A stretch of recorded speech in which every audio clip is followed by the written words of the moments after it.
pod.gr.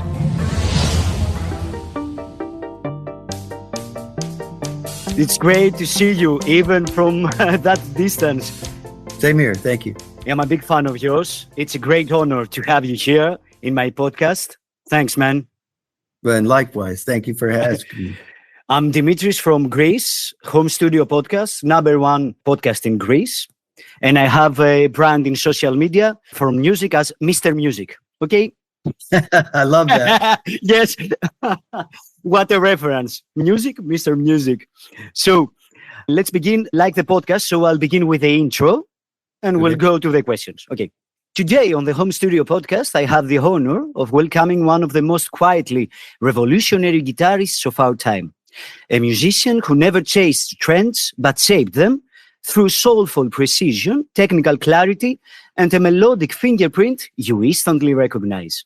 Guitar legend of Deep Purple, founder of Dixie Dregs, member of my favorite Flying Colours, and a lifelong storyteller through sound, Mr. Steve Morse.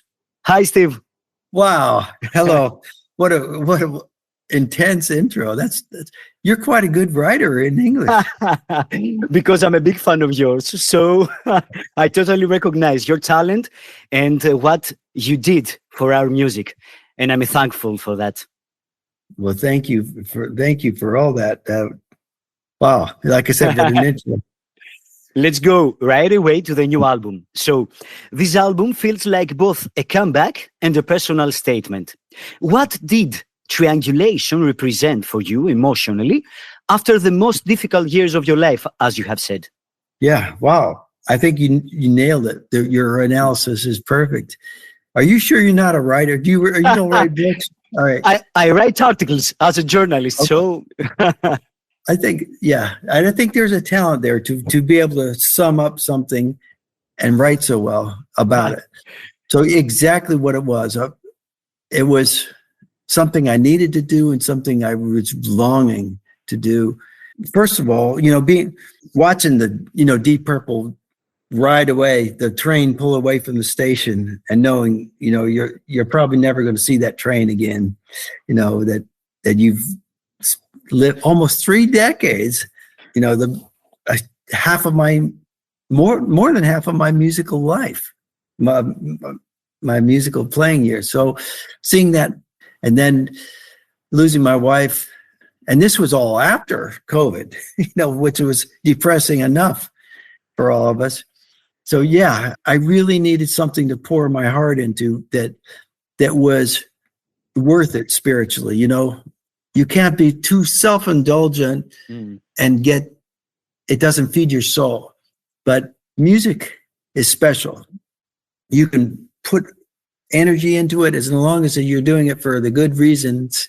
It will make it better and I don't know, more meaningful. And in this internet age, when people do albums, they don't do it for a living, and very few people can get paid to do albums, but they do it because it's like those people that, I don't know, that play drums in the town square and make paintings on the sidewalk. They do it for tips, but they're not getting rich off the tips. They're doing it because they love to make art, and they inspire me. I've seen that only in Europe, and that commitment to the art, and I love it. I love seeing that. Making something that is going to get washed away in the rain, but putting your heart and soul into it. Oh, I love that. So the music is something to pour your heart into, and it's the more you do, the better you feel, the more, the more fulfilled you feel. This album crosses styles from funk and blues to classical and metal. Do you consciously mix genres, or does your music just naturally resist borders? Well, there's some things like the opening track, Breakthrough, is, it's kind of a blend.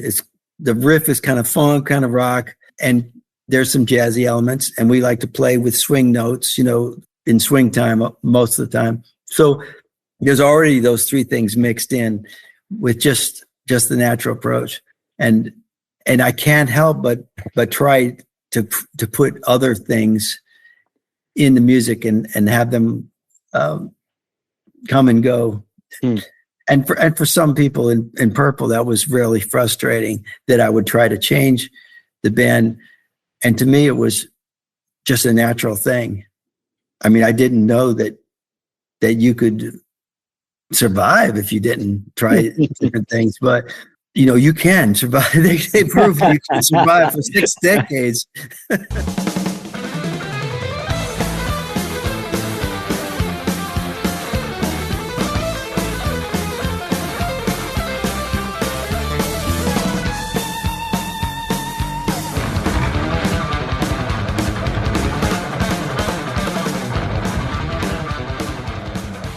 I've watched you performing with Deep Purple quite a few times in Greece. So there's no one here in Greece that agrees with that stuff. We are totally amazed with what you did back there. The first time we saw you performing live, it was back in 2000 with, with the Royal Albert Hall promo tour. And it was an apocalypse for us, the Deep Purple fans, that we can finally find a guitar player that we are all right with him. Oh yeah. Wow. I didn't know that. I always felt like there was about at least 1/3 of the fans that were just like they were at the concert, they would buy tickets, but they would just be like this. Yeah. Whenever I played a guitar solo or something. But it was fun, So, as you said before, Taken by an Angel is a tribute to Janine, your wife. Deeply personal and emotional, of course. How did you approach transforming grief into music? And did the process help you with the healing? Yes, it did.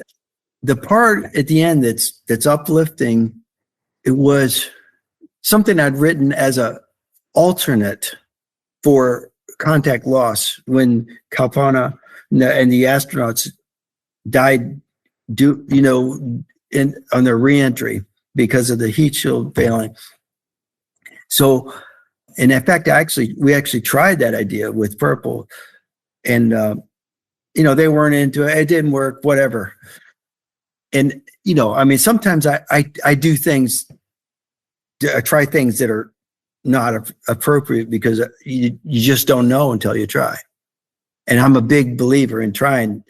Anyway, for this moment, I wrote a more sad part of the tune first when I was sitting by myself, absorbing it all. And I wasn't writing it for anybody. I was just playing the guitar. And I played the same thing over and over. And I said, all right, I'm going to record this, took my phone and did the memo.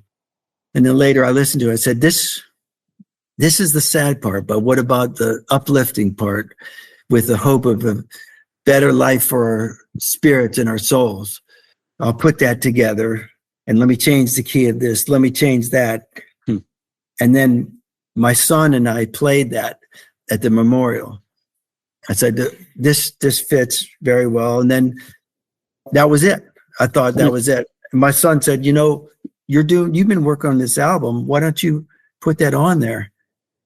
And I said, I don't know, man. I don't know. And he said, I think it would be good. It would be good for you. I said, well, don't you think it's too sad of a thing? He said, no, it's not. And at the ending, it ends positive. I said, you're right. All right. So I added one more element to it, which was, I said, this is going to be a painting showing the progression of being alone at night with the sudden onset of the runaway cancer, that have came out of nowhere, because it came back and mutated into this super aggressive thing.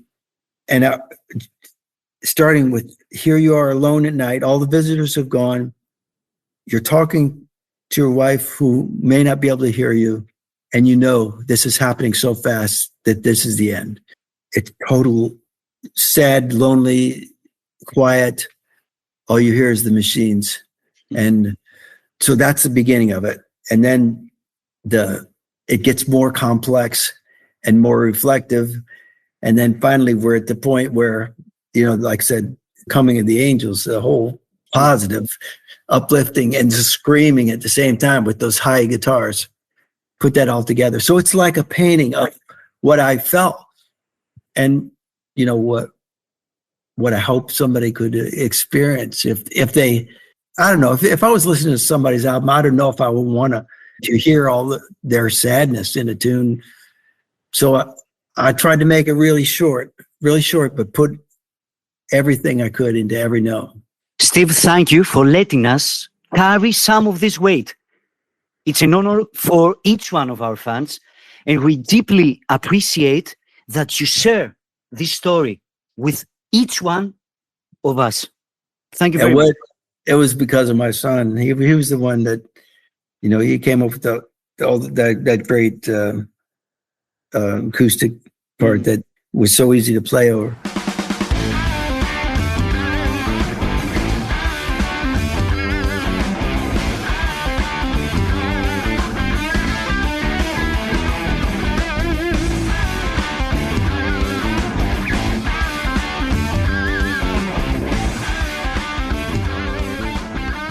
Let's go to something more technique to get out of this of this thing. So your right hand technique is legendary. How did you develop such precision? Was it discipline, necessity, or instinct? Great questions, man. You were really something. All right, so I'm doing this for 3 decades, so it's an obvious. It was discipline for sure. Necessity, I thought it was because early on, I was learning something like communication breakdown or one of the solos from Jimmy Page. And it felt like to me, he was picking every note. And so I said, well, I've got to learn to do that. And then I was learning some Bach things from a violin book.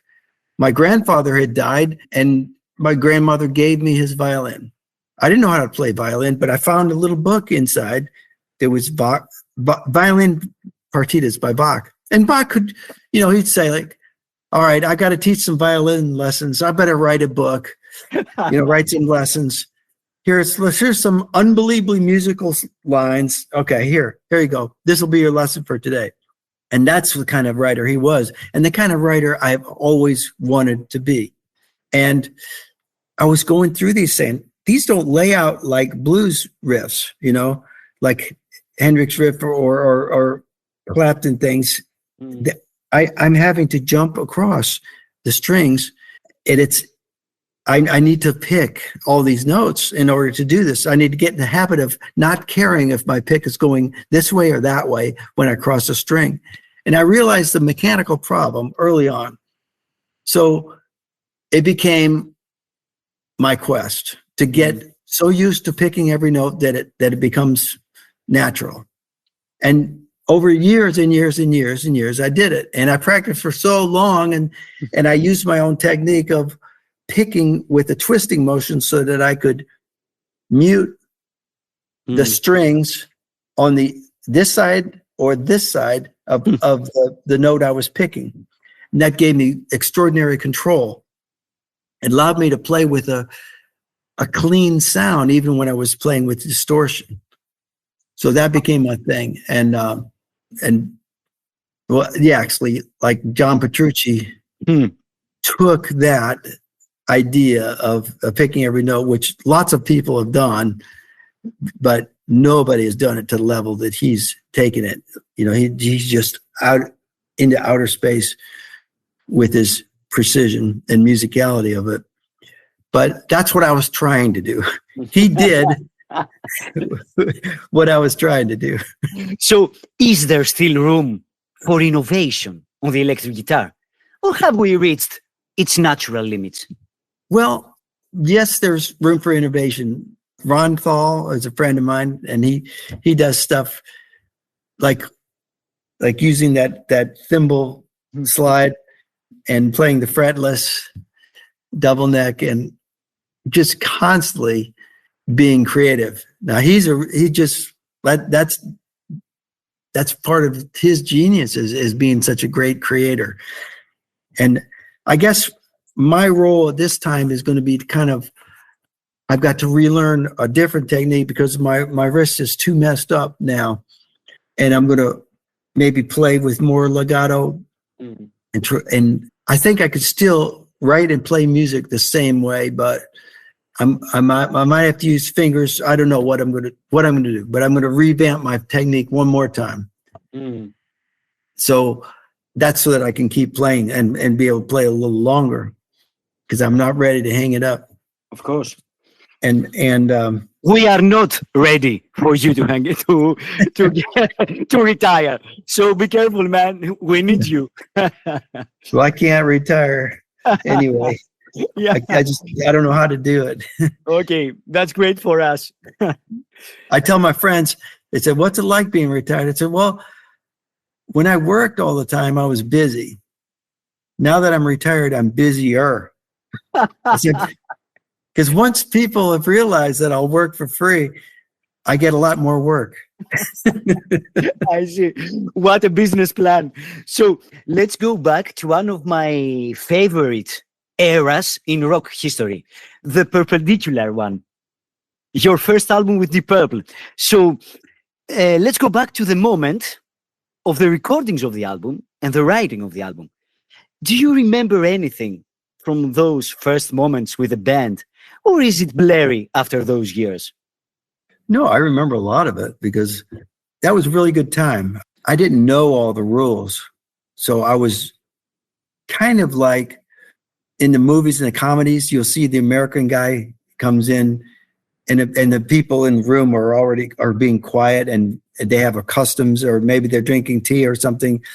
And the guy comes in with his Hawaiian shirt and his suitcases, and he turns around and said, "Oh, hi, how you doing?" He knocks something over, said, "Oh, let me get that for you." And he knocks something else over, and there's everything falls to pieces when he walks in. That's Peter Sellers on parties. Yeah, very good. Yeah, very good. There's a lot of, yeah. So I felt kind of like that when I walked in, but I think everybody was really receptive. And so I just started with my pitch. I pitch ideas. The idea of this, and this. And John Lord helped with creating some of the ideas. And Roger, those were the two guys most likely to see some possibilities. I was just talking about, sometimes I feel like screaming, how I was just noodling on this idea. And John Lord was kind of accompanying. We were taking a tea break. We had lots of tea breaks. And I learned to really like to drink tea. English people. It was during one of the mini tea breaks, and he started accompanying me. And I said, "Well, I didn't know if this was an idea or anything. I was just kind of noodling for something." And he says, "No, let's do something with that. Let's try that in F sharp minor." Okay.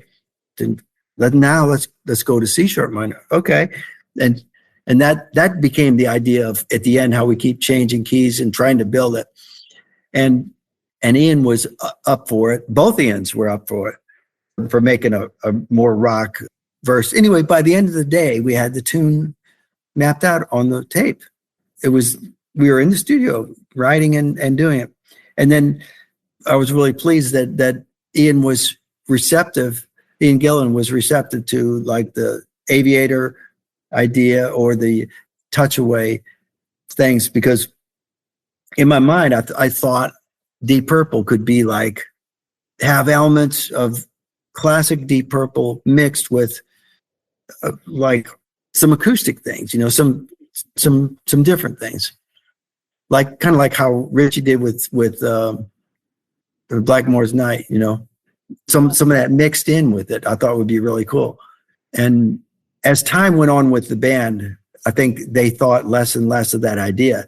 But during Perpendicular, everybody was open. So that was a really cool time. And the album was very natural.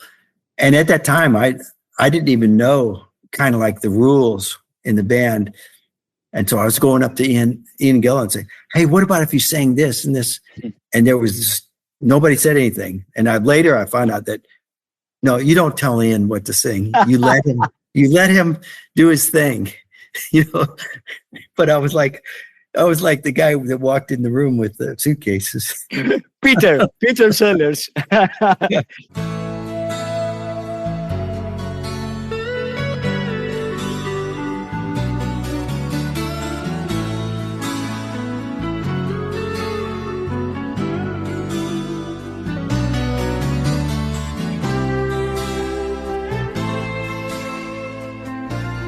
So, what did joining Deep Purple teach you about space in music?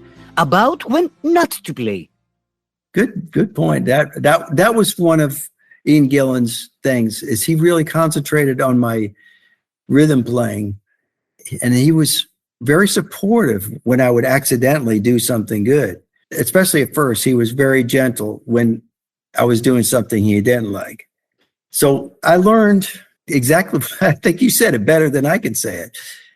Learned when not to play. And I learned that looking for the holes in the rhythmic feel between Pacey and Roger and whatever Don or John was playing would be the best place for my rhythmic accents. And that it was a more effective rhythm part was usually simpler. Is there any defining moment in your Deep Purple era that you think that it was defining about your role in the band? Live or studio one? Well, I think there was a great period. There were several periods. There was one where we all sat and tried things very, very open, all five of us.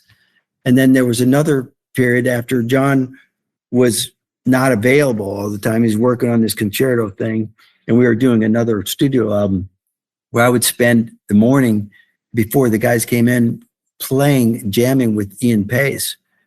That was really cool and really fun era of songwriting. And then there was the point where Don and I got to finally work together writing, and we did some things like Bananas, and some things where we cooperated on the pass line and wrote them together. Those were three sort of important milestones that happened. Flying Chorus are one of my favorite super band out there. And I hope that something will happen in the future. I know that it's difficult for all the members, but I hope that someday soon you'll be reunited. But Kayla is one of my favorite songs out there in prog or whatever music genre. Can you share some stories from the writings of Kayla, just for me? Sure. I love that. Part of it was we had various versions of it. One version was kind of straight ahead rock for the verse. And Casey, he just wasn't feeling it. He said, this is what you guys did. Now I need to do something that I can feel. And so he just started playing one note on the guitar and singing the beginning of the verse. And we thought, okay, well, if we did that in 7, that could be cool, just because it's just one note. And then he just moved that one note to define the chords. And we had a sort of generic chorus. And my thing was always, we got to put something unexpected in there. It's this, with you guys singing together, it sounds so glorious. We need to lift that up. How about if we play that part in C? And Neil was like, are you kidding? It's an unrelated key from F sharp, It doesn't fit. I said, I know it makes no sense, but just trust me and try it, because in my head, it's working. So it took a few tries before everybody could, because it's an unnatural jump when you're singing. They had to kind of learn the interval that they would do, because it started in harmony. And at least it was Casey and Neil singing. I'm not sure if Mike was on it first. Anyway, when we finally got it, everybody jumped to that key right away. It was like, oh my God. Another song of that album, Experience, I can't remember which tune it was, but Neil had brought in an idea, and Neil could write a song every 5 minutes. He just super fast writer. But I was the one that kept slowing everybody down and saying, well, no, wait. We got to put more into that. We got to make this more detailed. We got to think about the nuances. He went to go answer the phone or get a coffee, and Casey and I were still working on his chorus idea. And I came up with something drastically different and said, try this with the same idea you were doing melodically, but let's change this chord progression. And he says, oh yeah, I'm digging that. Casey and I. And so, yeah, let's do it. And we're going over it. And then Mike joined in, and Dave was like, was that D flat? Okay. All right. So now we're all playing this thing and he's singing the chorus. Neil comes back with the coffee and says, what happened to my chorus? And I said, get a coffee, lose a chorus. Nice quote. that could be the title of the podcast. Yeah. Have a coffee, lose a chorus. It became our inside joke because that's the guys could write so fast that you had to be there for every minute.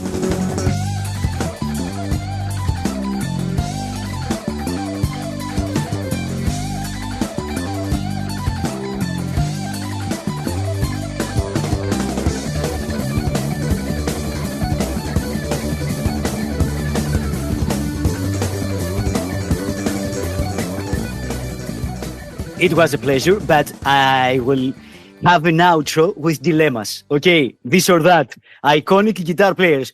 Whoever comes first to your mind, I will put you into dilemmas. This or that. This guitar player or this. And you have to answer just to find the winner at the end. Oh, no. I know that it's very difficult. Yes, I know that it's very difficult. And it doesn't supposed to have the best guitar, but the one that comes first to your mind, because it's a basic inspiration for you. So it's totally accepted. Okay, it's the one I'm most familiar with. It's okay, not, yes, that's true. It's not the one.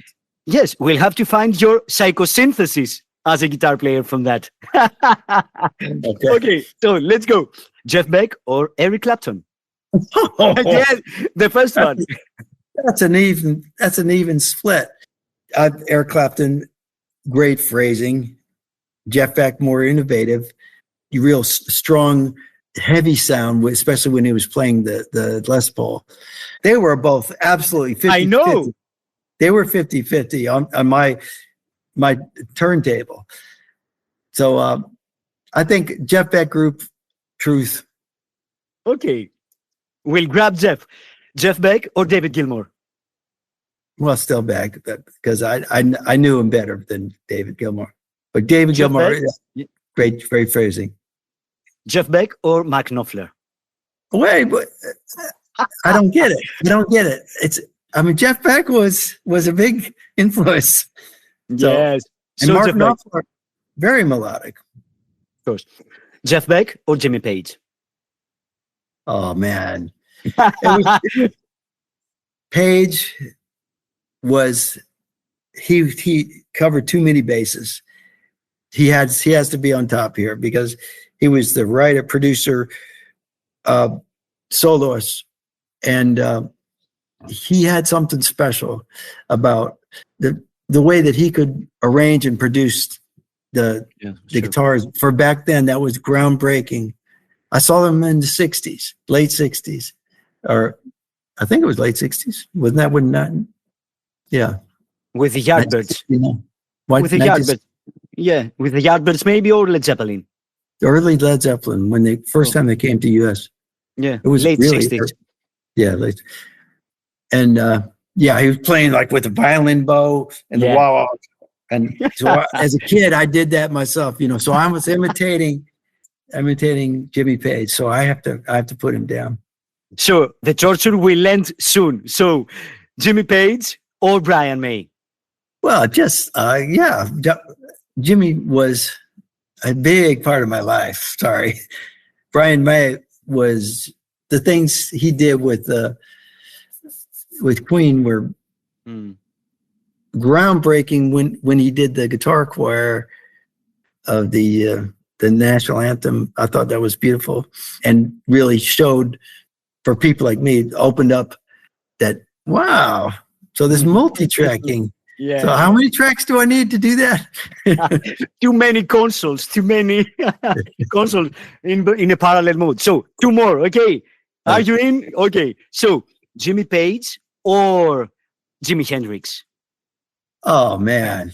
Well, you gotta switch over to Jimmy because Jimi Hendrix, because he was so different. And I love the rhythm ideas, the immense left-hand vibrato that he could come up with. Ding, ding, ding. He could shake the strings. So, and part of that was the guitar being strung upside down, and you're pulling on the strings more instead of pushing up.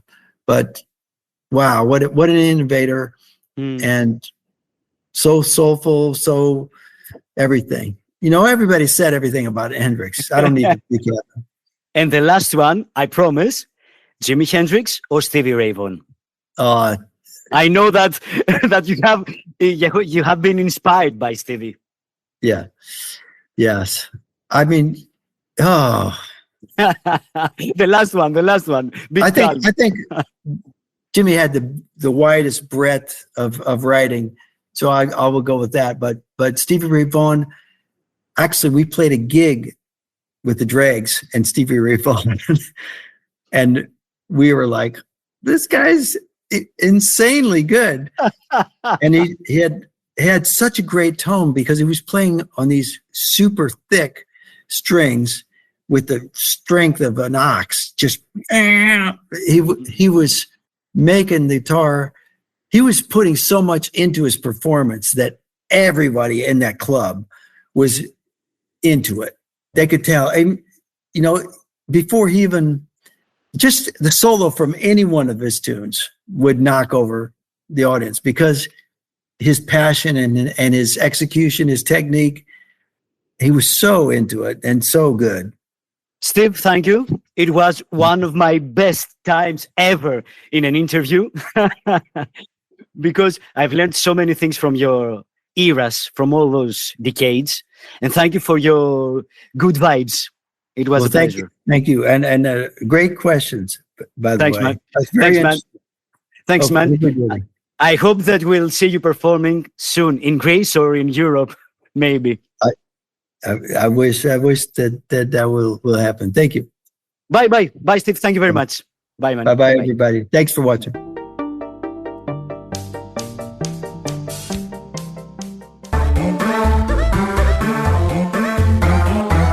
Pod.gr. Το καλό να ακούγεται.